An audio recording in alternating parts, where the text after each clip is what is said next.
Just a question. Rob Shelmer, can you record this on your iPhone? Got it going. It's already going. You're awesome.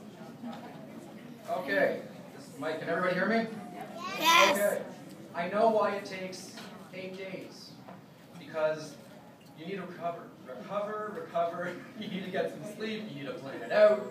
It takes time. Okay. So, little Yitzi, you are a bracha. You are such a bracha. And little Yitzi, you are such a bracha. And I want to give a little background on bracha. When I went to Israel about 12 years ago, and I was there for 2 years, I wanted to maintain a kesha, a connection with my parents and my family, and I instituted with my parents. I was inspired by another rabbi when I was there who gave satellite brachas every Friday to his kids that were not at the table. And so through that, I instituted a policy with my parents that we would call. I would call them every Friday, and they would give me a bracha every Friday. And that continues till today. And in that bracha, he would say the traditional brachas that you would say to your that a father gives to his children. He would give those traditional brachas. But my father, he is a tzaddik.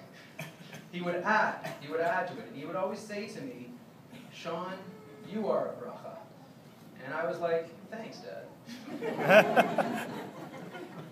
I didn't quite understand what that meant.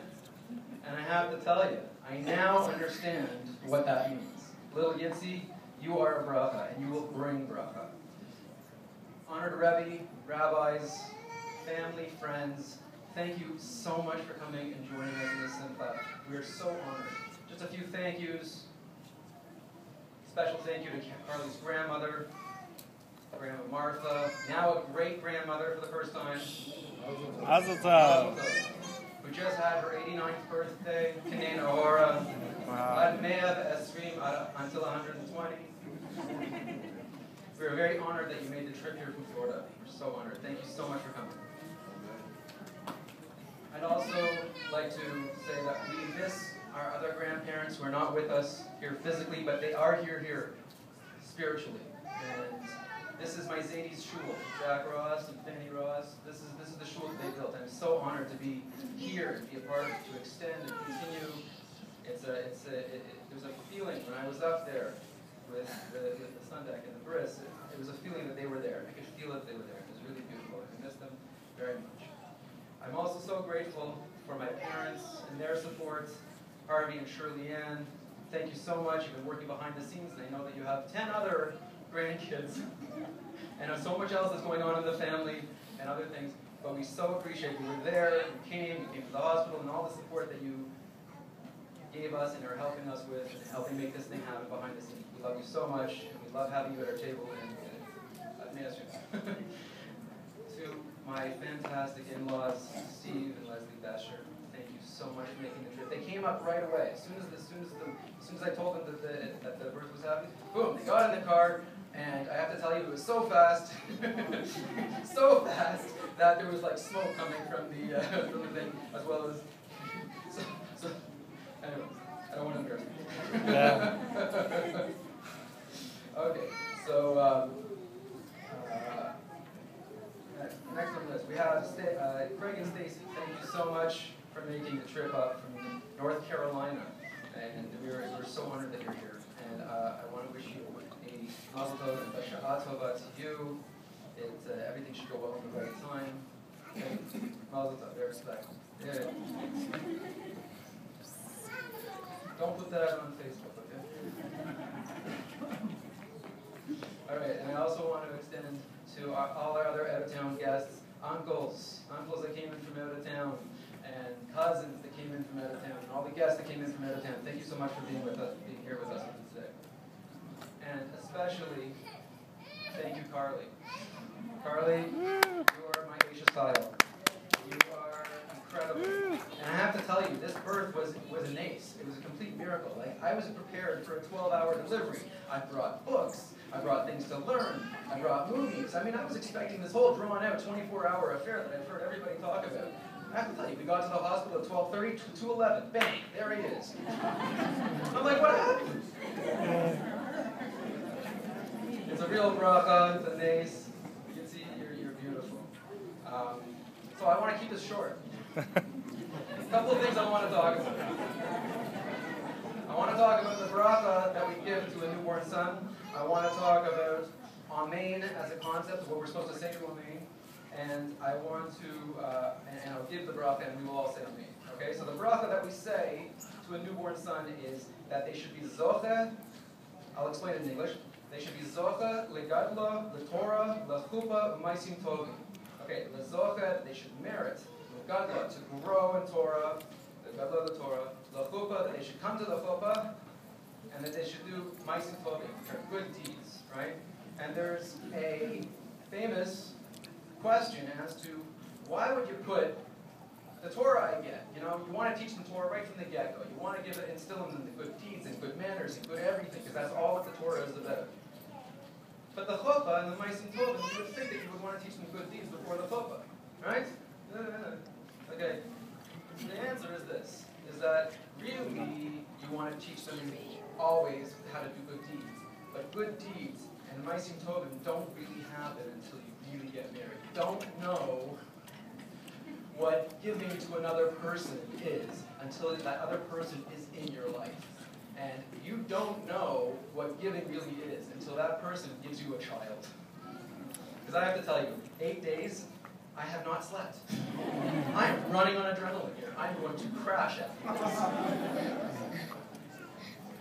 The idea of Amen. What is Amen? Amen is the letters Aleph, Mem, Nun. And that is an acronym for a phrase that says El Melech Ne'eman, which means, God, you are a trustworthy king. You're a trustworthy king. Faith and trust. Faith and trust, that's what emunah is. Amen is from the word emunah. And that we should all have faith that everything happens for a reason. There's a phrase, there's a classic phrase that I was told when I was in yeshiva, and it says, there's no such thing as a coincidence, and that the idea of coincidence is Hashem staying anonymous. You think that this person just met that person for no particular reason? The idea is it's all being arranged behind the scenes. Someone, God's pulling the strings. All things are coming together. You think that it was just a random occasion that I happened to meet Carly, that I happened to go down to New York for a time that I was not planning to go at all? You think that was supposed to happen? Of course that was supposed to happen. She's my Aisha style. So it took, a lot longer for me. There's an 8-year age gap. I was waiting for her to, become a little bit more frum. Baruch Hashem. So little Yitzi, I want to give you a bracha. We should say Amen after this. That you should be zocha, legadla, letorah, lechuppah, lemaisim tovim. Amen. Very nice. I'm now going to explain the name. So Yitchak Meir. Now, Yitzchak is being named after Carly's grandfather. Yitzchak. Grandma, we love you so much. It was an obvious choice. And on top of that, I was told that you name the first child after the mother. It goes mother's side, but we knew that was happening. The idea of the word Yitzchak, not just the name, but the word Yitzchak means he will laugh. He will laugh. And Meir means he will illuminate. So the idea here is, I'm going to give you a little story. In the Talmud, it talks about that Rebbe Akiva, who at the age of 40 was a shepherd, and there was a woman who saw great potential in him, and he married her, and she said to him, I want you to go learn, so he went to go learn, and he became Rebbe Akiva, the famous Rebbe Akiva that most of our Torah comes from today. And what happened with him is that many, many years later, there was the destruction of the Beis Hamikdash in Jerusalem, the holy, holy temple, and the rabbis were there with him. And they were crying over the destruction of the Beis Hamikdash. The holiest site that we have as Jews was destroyed. And he's laughing. And they say, Rabbi Akiva, why are you laughing? And he says to them, why are you crying? Of course, it's a Jewish thing. You always got to ask the question with a question, right? And he said, and they say to him, we had the destruction of the Beis Hamikdash. It's here. We're crying. We're mourning. We're crying. And he says, why Why am I laughing? I'm laughing because I feel the same pain. But at the same time, all the prophecies that have been said have come true, and the prophecy that the Beis HaMikdash will get rebuilt, there will be a third Beis HaMikdash, Mashiach will come. And because all the other ones are true, I believe firmly with my emunah, I have firm belief that that's going to come true, and I'm laughing because it's all just playing out. Everything is just playing out the way it's supposed to be. Yitzchak, he laughed. Meir, he illuminated. Little Yitzi, Yitchak Meir, then Shalom David. Wow, that feels really good to say. We've been waiting 9-10 months. I want to give you a bracha that you should help pave the path, that Mashiach should come. You should illuminate and teach the world Torah. You should illuminate, and we should laugh, and we should see Mashiach, and we should see the Beis HaMikdash, and we should see the redemption of the Jewish people. Amen. Amen. Thank you very much for coming.